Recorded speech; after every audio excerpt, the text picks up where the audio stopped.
दयाकर सभापते तव तु बिल्वपत्रादिभिः समर्च्य पदपङ्कजम् सुलभमेव कैवल्यदम् कदाहमभवम् धियो विषयलम्पटोऽज्ञः कथम् चिदम्बरमहानटम् हृदि विचिन्तये सन्ततम् न चास्मि कुशलस्मृतौ स्मृतिपुराणकाव्येषु वा कलासु विविधासु वा परिचितोऽस्म्यहम् नैव भोः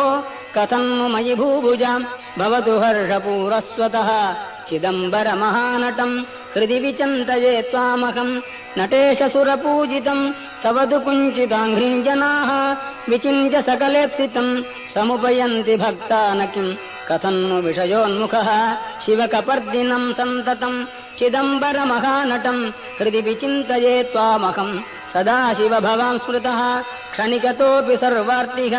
विना समयदेशकालः भाग्यहीनस्त्वयम् त्वदीय परिचिन्तन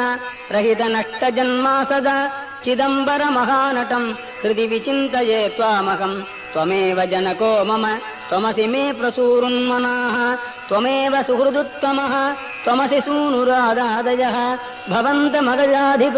त्रिदश सार्वभौमत्वकम् चिदम्बरमहानटम् हृदि विचिन्तये सन्ततम् नृकण्डुतनयम् पुरा शमनपाशसम्पीडितम् यदीयपदपङ्कजम् शरणमेवावापस्वकम् निहत्य यमुनाग्रजम् शिततमत्रिशूलेन तम् चिदम्बरमहानटम् हृदि विचिन्तये त्वामहम् उमासखचिदात्मकम् तव तु दिव्यरूपम् विभो हृदन्तरनिविष्टमप् अहमपारयन्वीक्षितुम् उदैव विचरन् बहिर्व्यपनयम् सकालम् कदा चिदम्बरमहानटम् हृदि विचिन्तये त्वामहम् विमृश्य मयि किल्बिषान् अवधुनोत्ययम् नार्हति प्रकाममतिदुष्टधीः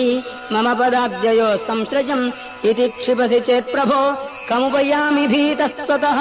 चिदम्बरमहानटम् हृदि विचिन्तये त्वामहम्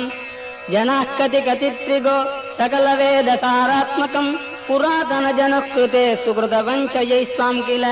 समर्च्य कृतिनो न किम् दुरितकृत्कथम् त्वामहम् चिदम्बरमहानटम् हृदि विचिन्तये त्वामहम् पतञ्जलितपःफलम् मुनिजनौघजीवातुकम् प्रपन्नजनकल्पकम् विधिहृदब्जसंवासिनम् सुपूजितमहर्निशम् श्रुतिपथैकनिष्ठैर्द्विजैः